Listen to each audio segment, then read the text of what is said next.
Nagbabala ang Presidential Communications Office o PCO na hindi nito sasantuhin ang mga nagpapakalat ng fake news, partikular na ang mga malisyosong impormasyon tungkol sa unang pamilya at sa kalusugan ni Pangulong Ferdinand Marcos Jr. Sinabi ni PCO Acting Secretary Dave Gomez na ipinapatupad ng pamahalaan ang Zero Tolerance Policy laban sa mga individual o grupong sadyang nagpapakalat ng mga gawa-gawang kwento upang maghasik ng kalituhan at kawalan ng tiwala sa pamahalaan.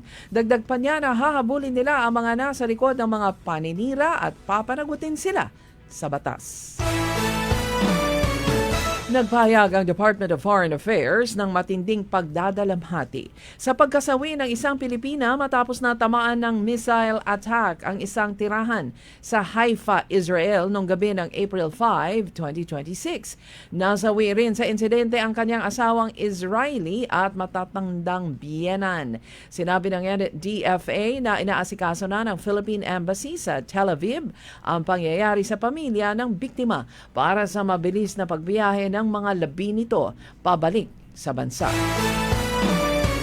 Binuo ng Department of Energy ang partnership para sa pagtutulungan kasama ang local officials upang kilalanin at maparusahan ang mga gas station na sobra kung magpatupad ng oil price increase. Sa ngayon, may 71 mga gas retail outlets na ang kumpirmadong napasara dahil sa hindi pagsunod sa National Price Adjustment Directive mula noong buwan ng Marso. Kasama ng DOE ang PNP, LGU, National Power Corporation at National Electrification Administration sa ginagawang on-site inspection upang alamin kung sumusunod o hindi ang mga gas stations sa tamang presyuhan ng petroleum products.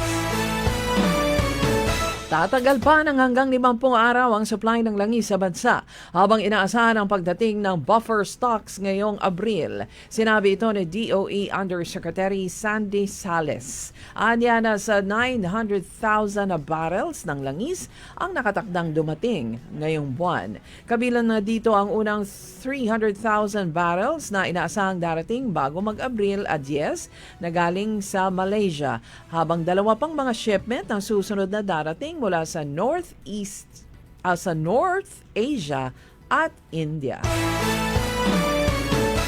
Hiniling naman ni Vice President Sara Duterte sa Korte Suprema na ipatigil ang nagpapatuloy na impeachment proceedings laban sa kanya sa mababang kapulungan ng Kongreso.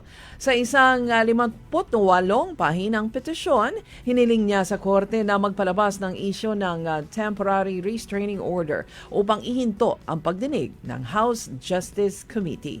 Iginiit niya na ang proseso ay labag sa konstitusyon at dapat ideklarang walang bisa dahil ginagawa na nila ang mini-trial gayong Senado lang ang may kapangyarihang gawin ito.